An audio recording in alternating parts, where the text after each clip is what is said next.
कुलकर्णी सरकार के पास क्यों नहीं गए? एक बैल बेचकर पैसे जमा हुए हैं। समाधान? आप अपना एक बैल बेच कर आए, ये समाधान हुआ या अपनी मुश्किलों को और बढ़ाना? और कोई रास्ता नहीं था मेरे पास। कुलकर्णी सरकार से बीज लेने के बाद सब ठीक हो जाएगा। बीज लेकर क्या फायदा? क्या होगा बीज से? आप एक बैल से खेत कैसे जोतेंगे?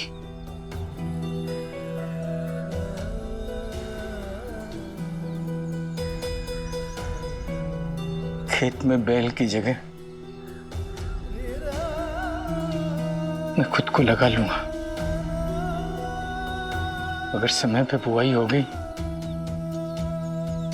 तो फसल काटने के बाद 2 नए बैल ले आऊंगा।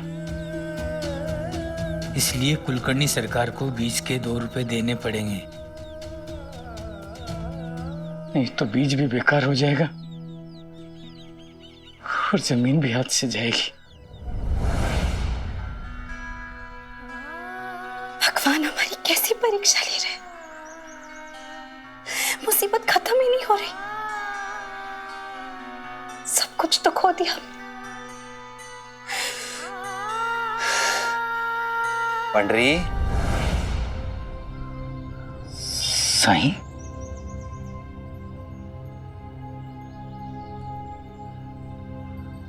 साईं को मैंने सुबह भिक्षा दी थी।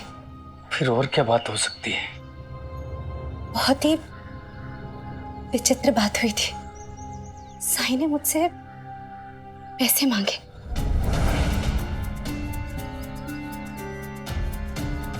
पंडरी,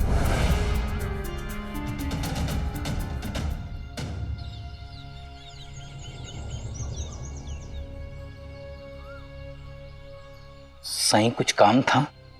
हाँ। क्या तुमने घर के बर्तन बेच दिए? हाँ साईं। उसमें से कुछ पैसे मुझे दे सकते हो? साईं को पैसों की जरूरत है, लेकिन कुलकर्णी सरकार को देने के लिए जैसे तैसे पैसे जोड़े हैं मैंने। अब मैं क्या करूं? साईं के जैसा निस्वार्थ कोई नहीं है। ये तो खुद खाने से पहले भूखे पशु पक्षियों को खिलाते हैं, उसके बाद खुद खाते हैं। अगर इन्हें जरूरत है तो मैं इनकी मदद करूंगा। मैं अभी अंदर से। साईं, हमारे पास पैसे नहीं है।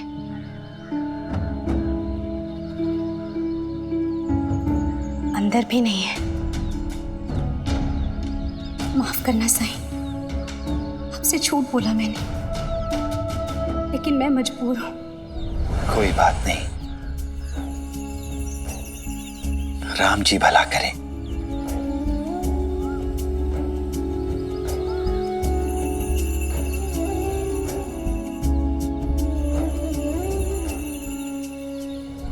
तुमने साईं से झूठ क्यों बोला?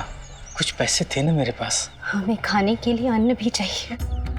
आपने गहने बेच दिए, मुझे अफसोस नहीं, लेकिन आइए देखिए इन्हें। पहले दिन भर खेलते रहते थे, दौड़ते थे। अब पेट भर खाना नहीं मिल रहा है तो शरीर में खेलने की ताकत कहां से रहेगी? मुझे साईं की फिक्र है, लेकिन मेरे लिए मेरे बच्चे सबसे पहले। देखिए, अभी हमें खुद ही पैसों की जरूरत है। हमने पाटिल जी और कई और लोगों से मदद ली है। वक्त बीता जा रहा है। अब पहले जाकर कुलकर्णी सरकार को पैसे देकर हमारी जमीन और बीजों को वापस ले आई। इस हालत से निकलने का बस यही एक तरीका है, और हमारे पास होंगे तभी तो हम दूसरों की मदद करेंगे। ठीक है, मैं अभी जाता हूं उनके पास। इस बार उन्हें जमीन और बीज देना ही होगा।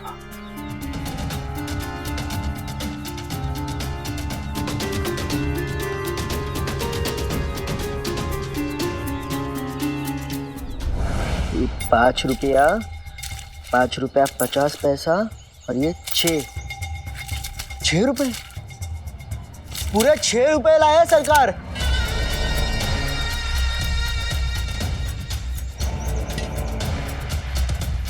हर बार ये पैसों का इंतजाम कहां से करता है?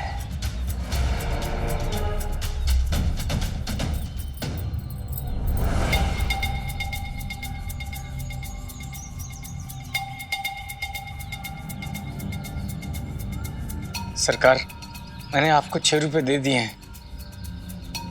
मेरी जमीन और मेरे बीज मुझे वापस कर दीजिए। हरिओम। बनता, एक दिन में कितने घंटे होते हैं? 24। और इसने कितने घंटे लिए हैं? इसने 30 घंटे लिए। हरिओम हरिओम। इसका अर्थ ये है पंडरी कि तुम आज फिर से विलंब से आए हो। यदि अपनी भूमि और बीज चाहते हो तो तुम्हें कुल मिला के 8 रुपए देने होंगे, अर्थात 2 रुपए और देने होंगे तुम्हें। ये तो गलत बात है सरकार। आप हर बार पैसे बढ़ा के मांग रहे हैं। आपने कहा 4 रुपए दो, मैंने लाके दिया। आपने कहा 6 रुपए दो, मैं लाके दिया। अब आप 2 रुपए और मांग रहे हैं। नहीं, अब आप और पैसे नहीं मांग सकते। तेरा इतना तो साहस! तुझे सिखाना पड़ेगा कि कुलकर्णी सरकार से ऐसे बात करने का नतीजा क्या होता है।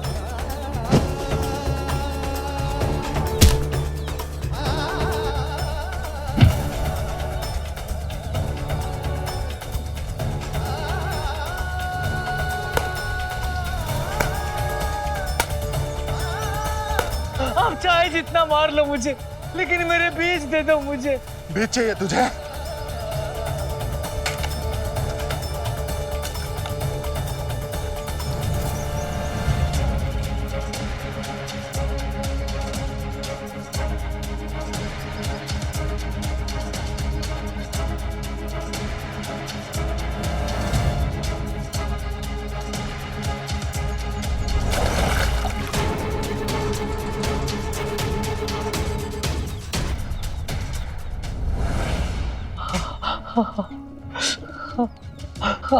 बस हो गया, ठीक हो जाएगा। इन घावों का दर्द तो ठीक हो सकता है, लेकिन जो दर्द मेरे मन में महसूस हो रहा है शायद उसे कोई ठीक नहीं कर सकता। मैंने सब कुछ किया साईं, फिर भी मेरे बच्चे भूख से तड़प रहे हैं।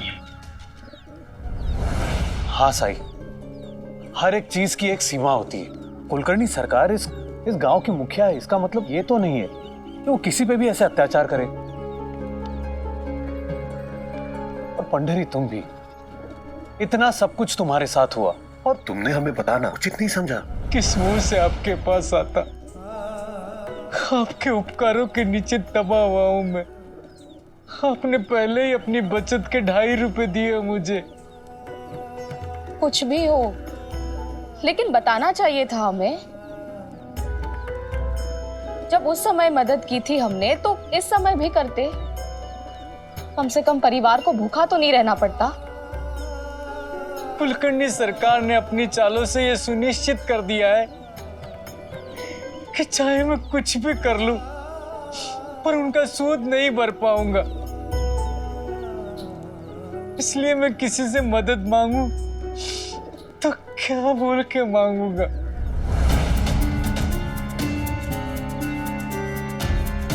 भाई साहब, आप क्या सोच रही हैं? मुझे शक है, कहीं कुलकर्णी सरकार जानबूझकर किसी खास मकसद से तो ये सब नहीं कर रहे हैं।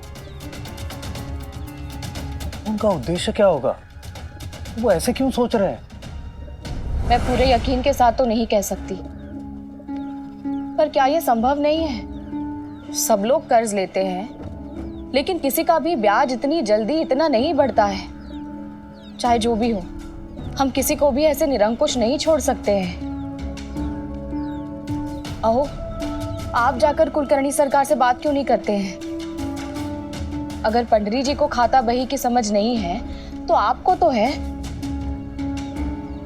कम से कम आप तो जाकर जांच कर ही सकते हैं। आपको तो पता चलेगा कि कुलकर्णी सरकार सच बोल रहे हैं या झूठ। साई, आप क्या कहते हैं? सच्चाई जानने की कोशिश करना अनुमान लगाने से हमेशा बेहतर होता है। इसलिए अप्पा जी आपको जाना चाहिए और कुलकर्णी सरकार से बात करनी चाहिए।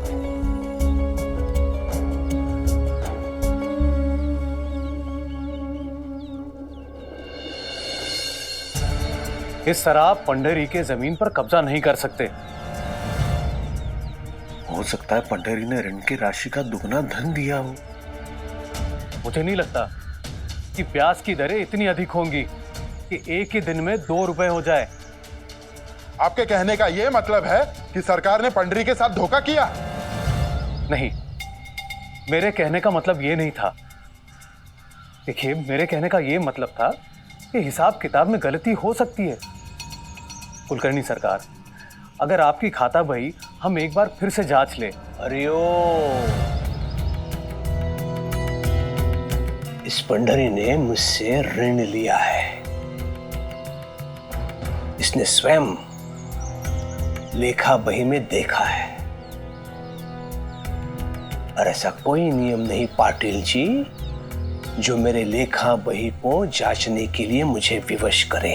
लेकिन सरकार, मैं केवल इतना, मैं भी केवल अपने पैसे चाहता हूं पाटिल जी। यदि मैं चाहता तो पुलिस में जाता पंडरी, फिर वो इसकी जमीन ले लेते। ऋण का भुगतान ना करने के अपराध में इसे कारावास में डाल देते, लेकिन मैं चुप बैठा। मैंने कुछ नहीं किया इसके परिवार को देखकर। इसने मेरे पैसे नहीं दिए हैं, इसलिए मैं इसकी भूमि ले रहा हूं पाटिल जी।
पंडरी, देखो पंडरी, हम इसका कोई ना कोई समाधान जरूर ढूंढ लेंगे।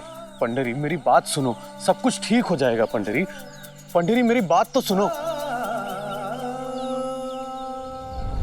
कुछ नहीं कर सकता है वो हरिओम। आपने उसे इस लायक छोड़ा ही कहाँ है कुलकर्णी सरकार कि वो कुछ कर सके। यदि मैं चाहता रत्नाकर जी तो चुटकी बजाते ही पंडरी की जमीन पर मैं कब्जा कर लेता और उसे आपको सौंप देता। लेकिन ऐसा करने से संदेह उत्पन्न होता, इसलिए मैंने इस मार्ग का चयन किया। जो खेल मैं पंडरी के साथ खेल रहा हूं, वही खेल मैं उन लोगों के साथ भी खेलूंगा जिनकी भूमि खंडर के आसपास है। हरिओम। और फिर खंडर के आसपास वाली सारी भूमि पर आपका अधिकार हो जाएगा। लाजवाब। मैंने कहा था ना, मैं आपका कार्य करूंगा। ऐसा कीजिए, आज रात्रि भोजन पर पधारिए। तब तक मैं लेखा पत्र भी तैयार कर देता हूं और आशा करता हूं कि आप भी मेरा कार्य शीघ्र पूरा करेंगे। कुलकर्णी सरकार, आप बिल्कुल फिक्र मत कीजिए। मैं जबान का बहुत पक्का आदमी हूं। मैंने आपको बताया था, मेरी गवर्नर साहब से भेंट हुई थी। आपके कार्य की प्रक्रिया आरंभ हो चुकी है। शीघ्र ही आपके पास 3 और गांव का नियंत्रण होगा। 3 और गांव पर मेरा नियंत्रण होगा। हरिओम।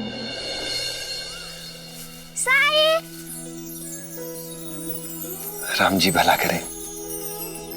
साई, उस दिन तुमसे मिलने के लिए मैं कई बार द्वारका माई गई, लेकिन तुम मिले ही नहीं। कहाँ रहते हो दिन भर? मैं तेरी तरह व्यस्त तो नहीं हूं, लेकिन हाँ, कभी कभी थोड़ा बहुत काम मुझे भी करना होता है।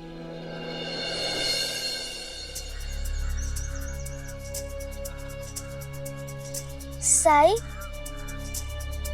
इस पौधे के फूल को देखो, कितना लंबा है, और इसके फलों को देखो, चारों तरफ कांटे ही कांटे हैं।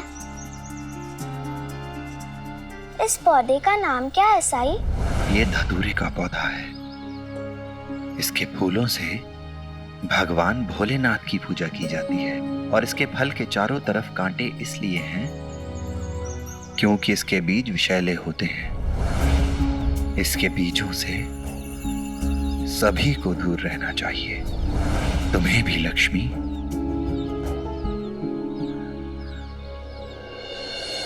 आ गए? कुलकर्णी सरकार मान गए ना?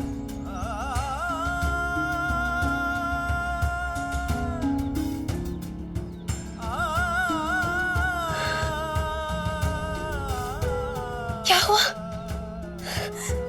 कुलकर्णी सरकार के यहाँ क्या हुआ? ये चोट, ये पट्टी, बताइए ना।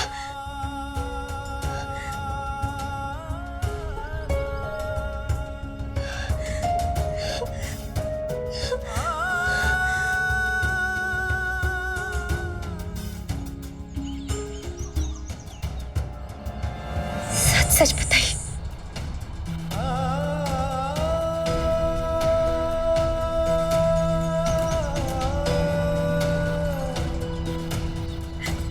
क्या हुआ? बताइए तो।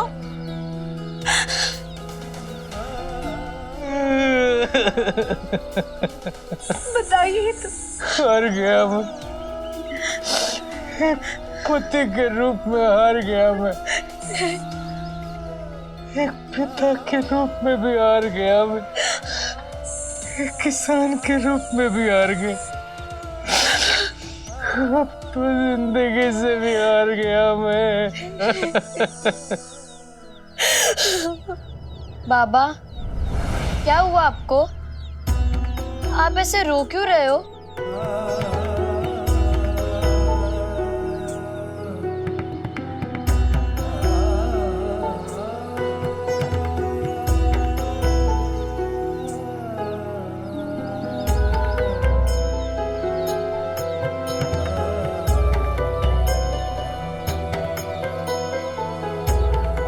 बाबा, अब दुखी है? तुम लोग अंदर जाओ बच्चों।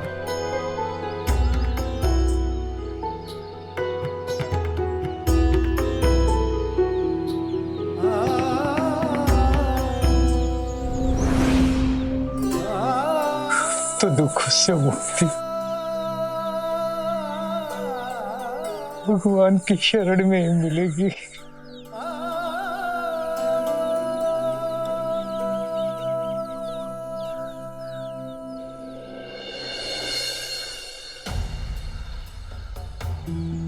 बिछिया बेचकर बस इतने से ही पैसे मिले। अरे जानती हो, अब इतने पैसे बहुत है हमारे लिए। बच्चों,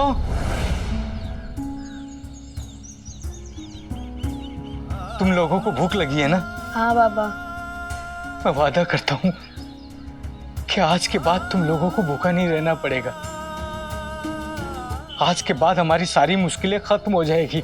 हाँ बच्चों, तुम सब जो चाहो वो खा सकते हो, पेट भर, अपनी पसंद का, वो भी घर का नहीं, बाहर का।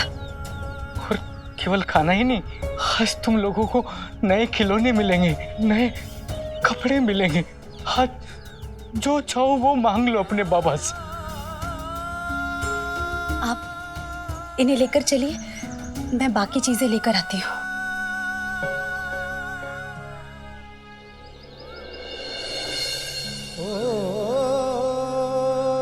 सुख दुख आने जा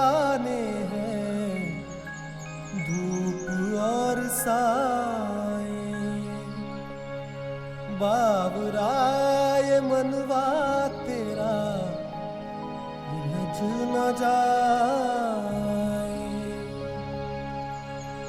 मन में आशा के दीपक बुझने न पाए, सुबह फिर से आएगी ये रात समझाए।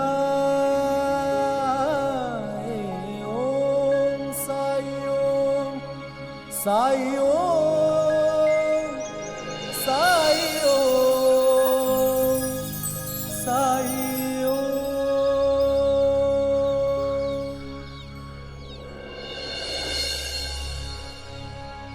साई,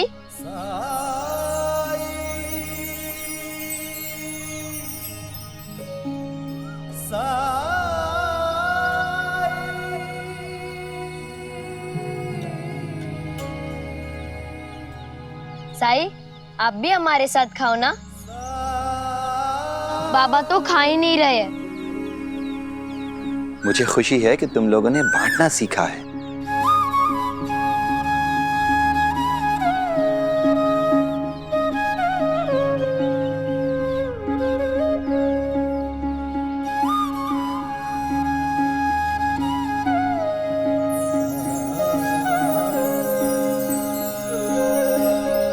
दूसरे को बांटने वाला कभी दुखी नहीं होता।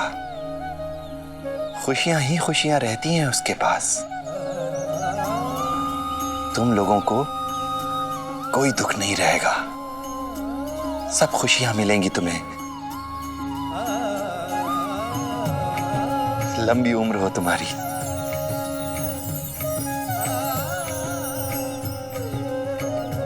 पंडरी, बच्चों को बाहर खिलाने लाए हो? साई, सिर्फ खिलाने ही नहीं, ये देखो बाबा ने हमें नए खिलौने भी दिए। अपने बच्चों का बहुत ख्याल रखते हो ना पंडरी। तुम एक आदर्श पिता हो पंडरी। जीवन में कितना भी दुख, कितनी भी तकलीफ क्यों ना हो, पर अपने परिवार को खुश रखने की कोशिश करते हो, है ना? राम जी भला करें।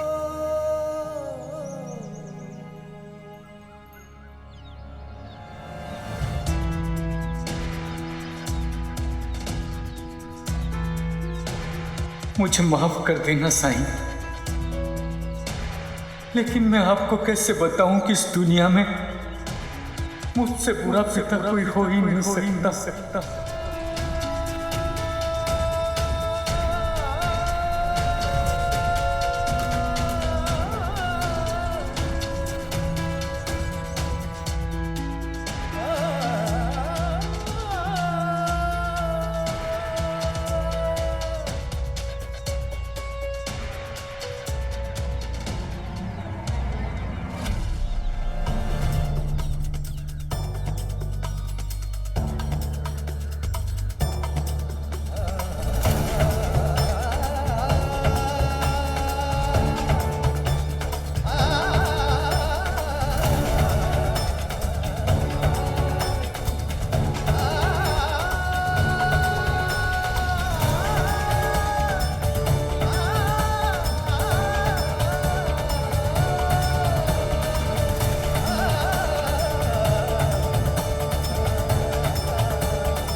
आई, खाना कब बनेगा?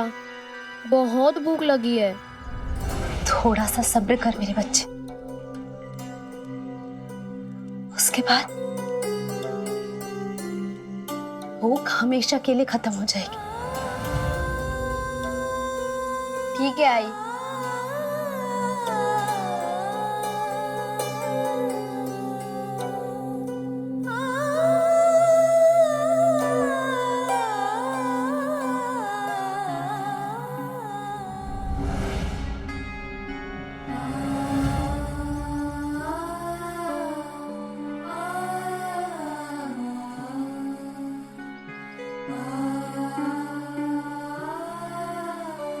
आई, ये क्या है? इसका स्वाद हमें अच्छा नहीं लगता, लेकिन इससे हमारी सारी मुसीबतें, सारी तकलीफें आज खत्म हो जाएंगी। आई, तुम और बाबा भी आओ ना। हाँ, हम जल्दी आते हैं, तुम लोग शुरू करो।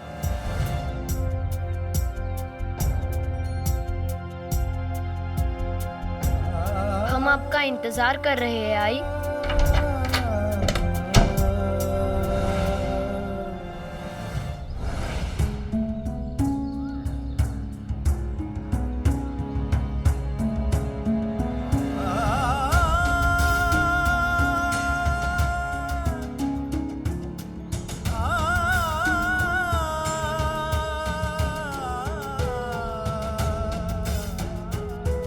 अपने आंखों के सामने अपने बच्चों को मरता हुआ नहीं देख सकती मैं, इसलिए मैं उनके पास नहीं गया, पर बहुत जल्द हम उनके साथ होंगे।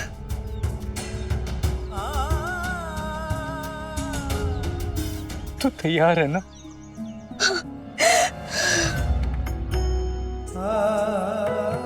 फेरे लेते वक्त मैंने तेरे भरण पोषण का एक वचन दिया था, मैं अपना वचन नहीं निभा पाया।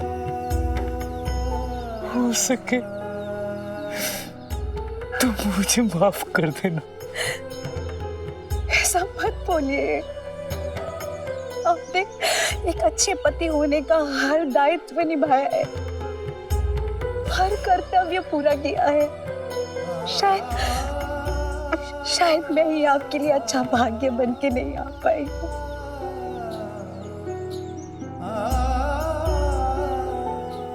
पटरी, साईं, पंडरी,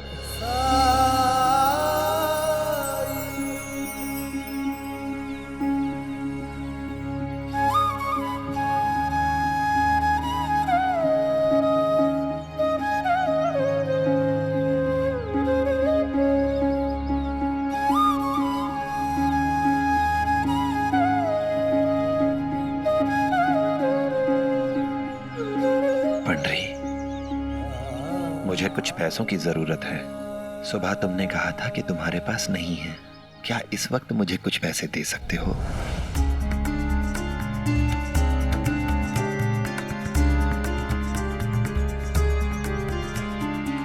हाँ साईं,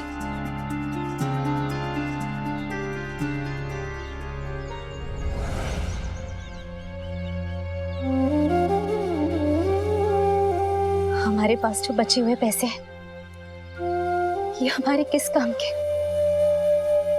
हमें इसे साईं को दे देना चाहिए, शायद उनके कोई काम आ जाए।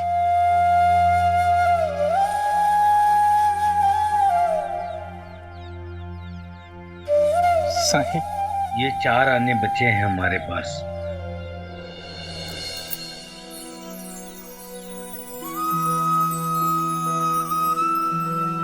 मुझे 4 नहीं, सिर्फ 2 आने चाहिए।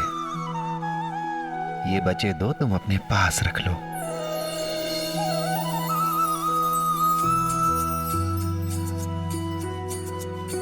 परम ज्ञान का रख लो। भरते अंजन, अलख निरंजन साईं राम। अब हमें इनकी जरूरत नहीं है। अल्लाह हाँ पिल्लू।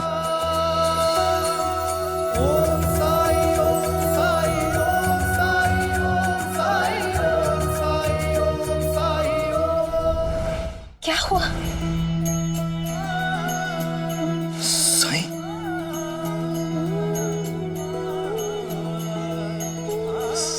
साईं, क्या हुआ बताइए तो।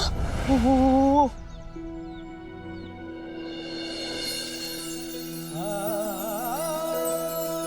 ये तो सोने के सिक्के हैं।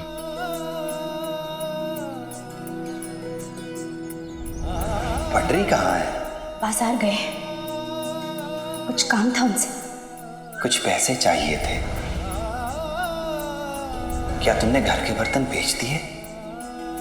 हाँ साईं। उसमें से कुछ पैसे मुझे दे सकते हो? मैं अभी अंदर से। साईं, हमारे पास पैसे नहीं है।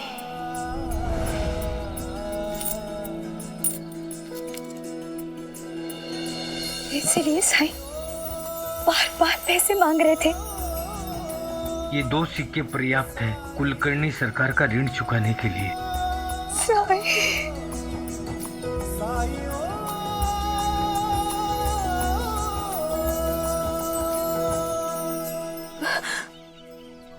बच्चे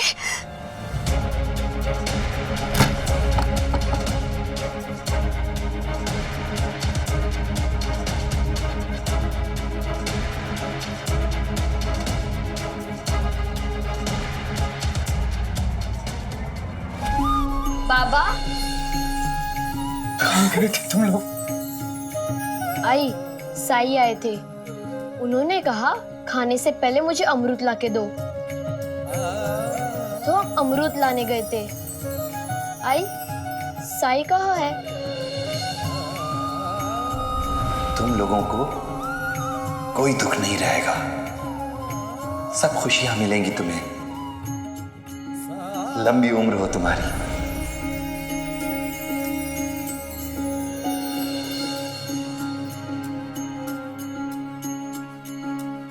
जब जीवन में दुख का अंधियारा छाए, मन में सदा श्रद्धा की जोत जलाए, विश्वास मन का तुझको पार लगाए, भक्ति भावना श्रद्धा से जो शीश झुकाए। ओम साई ओम साई ओम साई ओम साई ओम साई ओम साई ओम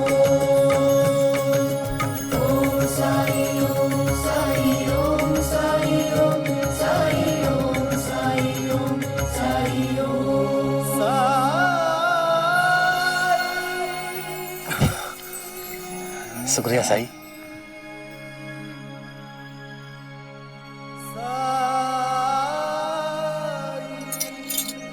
चल है, चल। अगर अन्न में पैर लग जाए तो हम उसे अन्न का अपमान मानते हैं। ईश्वर से डरते हैं हम, क्योंकि हम उसे अन्नदाता मानते हैं। लेकिन उस अन्न को पैदा करने वाला किसान, उसके साथ हो रहे अन्याय की चिंता किसी को नहीं है। वो किसान जिसका धर्म है खेत, जिसका सपना है लहलहाती फसल, जो कभी मौसम नहीं देखता, कभी सुख दुख नहीं देखता। सोचो सोचो, अगर वो किसान सपने देखना छोड़ दे तो अपना पेट भी नहीं भर पाएंगे हम लोग। कितने दुर्भाग्य की बात है, दूसरों का पेट भरने वाला वो अन्नदाता किसान आज खुद भूखा है, उसका परिवार भूखा है।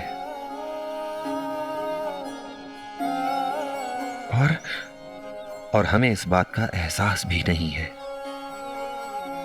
क्या ये किसान का अपमान नहीं है? इस अपमान की चिंता क्यों नहीं है हमें? जिस समाज, जिस व्यवस्था में दूसरों का पेट भरने वाला किसान भूखा हो, कर्ज में दबा हो, उस समाज, उस व्यवस्था में कहीं कुछ तो गलत है। हर रोज अपना पेट भरने के लिए जब उस भगवान, उस अल्लाह का शुक्रिया अदा करते हो तो इस किसान का धन्यवाद करना मत भूलना। और जब भी किसी किसान की मदद करने का मौका मिले तो कभी कदम पीछे मत हटाना।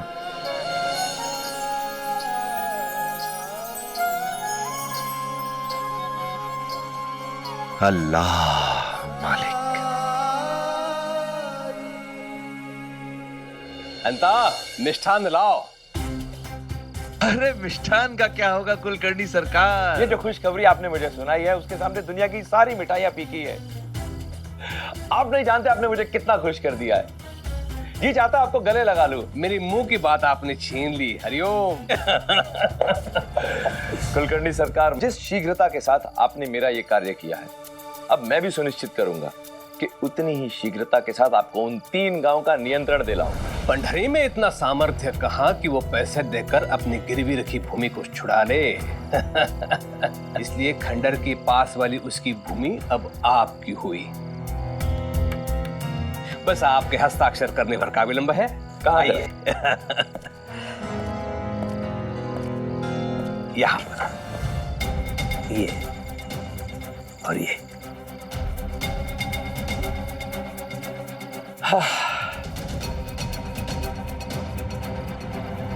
रुकिए।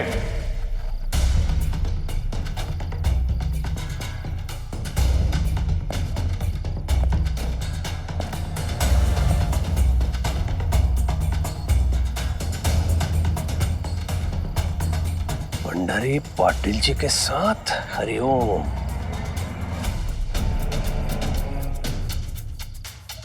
मैं आपकी एक बात नहीं सुनूंगा पाटिल जी, मैंने पहले ही कहा था आपसे। हरिओम। पंडरी ने मुझसे ऋण लिया था और समय पर ब्याज नहीं दे पा रहा है। मूल देने का तो प्रश्न ही नहीं उठता। इसलिए मैंने इसकी भूमि ले ली है और उसे मैं बेच रहा हूं। आपसे किसने कह दिया कि पंडरी ऋण चुकाने में समर्थ नहीं है? बताइए, पंडरी पे कितना उधार निकलता है आपका?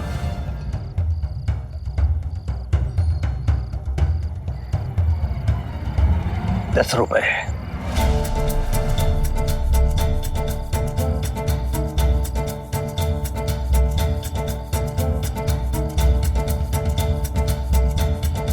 ठीक है, अगर आपको आपके रुपए अभी मिल जाते हैं तो क्या आप पंडरी के जमीन के कागजात अभी इसी वक्त इसे दे देंगे?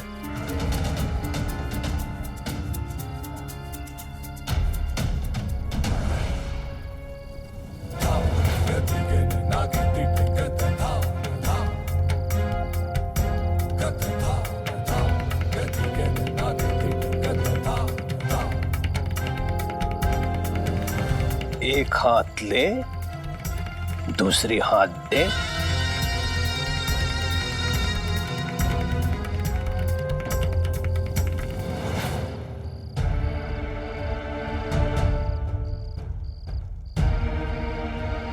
सरकार, मैंने अब तक आपसे जितना भी कर्जा लिया था, उम्मीद है इन 2 सोने की मोहरों से मेरा सारा ऋण और ब्याज चुकता हो जाएगा।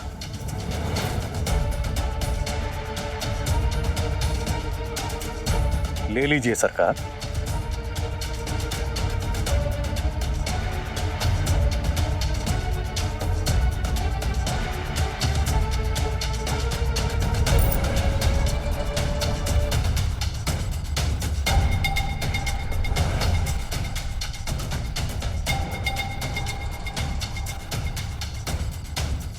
अब तो जमीन के कागजात पंडरी ले सकता है ना?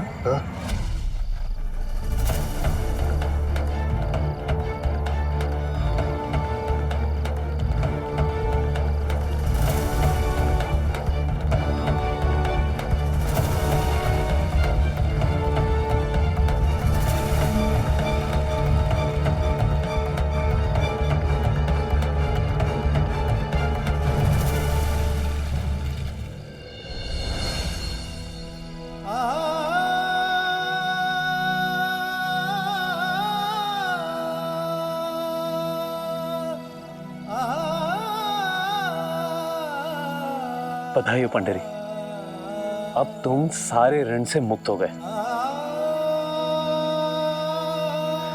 चलता हूं।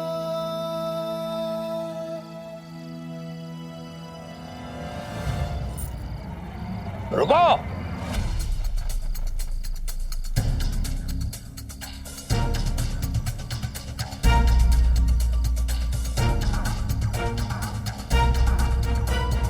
तू क्या समझता है मुझे पंडरी? मूर्ख हूं मैं? देने के लिए तेरे पास फूटी कौड़ी नहीं थी? ये सोने की मोहरें कहां से आ गई? बता कहां चोरी की? और सुन, चुराए हुए पैसे से ऋण का भुगतान नहीं कर सकता तो जब तक शिरडी में साईं है, किसी को चोरी करने की जरूरत नहीं।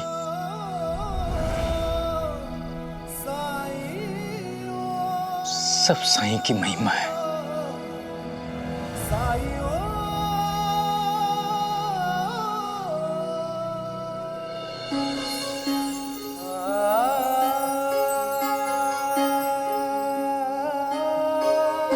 इस संसार में कुछ भी स्थायी नहीं है, इसलिए अगर तुम्हें ये लगता है कि तुम्हारा अच्छा वक्त चला गया है, तो इस बात का दुख मत करो। याद रखो कि अगर अच्छा वक्त नहीं रहा, तो यह बुरा वक्त भी ज्यादा दिन टिकने वाला नहीं है। ये चक्र है, समय का चक्र, जो अनवरत चलता रहता है। इसलिए कभी भी बुरे समय से डरो मत, और जब अच्छा समय आए तो उसमें घमंड मत करो।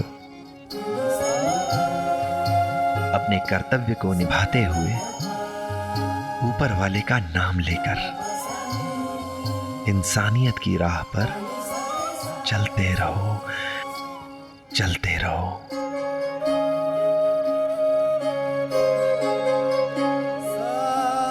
अल्लाह मालिक।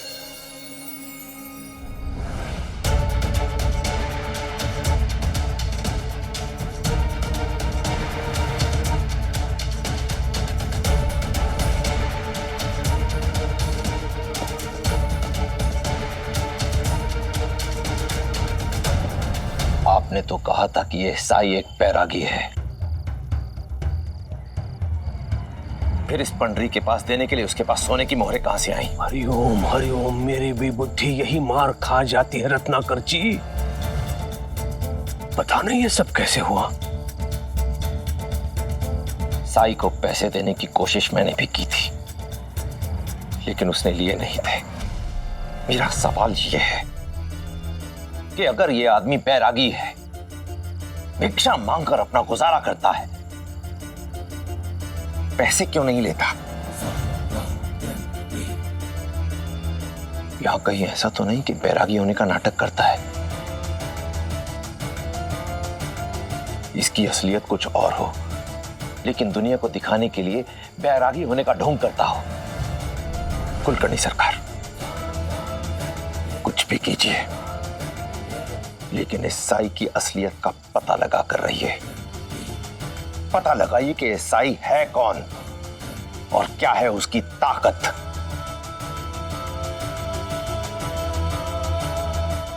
ऐसे और भी मजेदार वीडियो के लिए हमारे चैनल को लाइक, शेयर और सब्सक्राइब करें।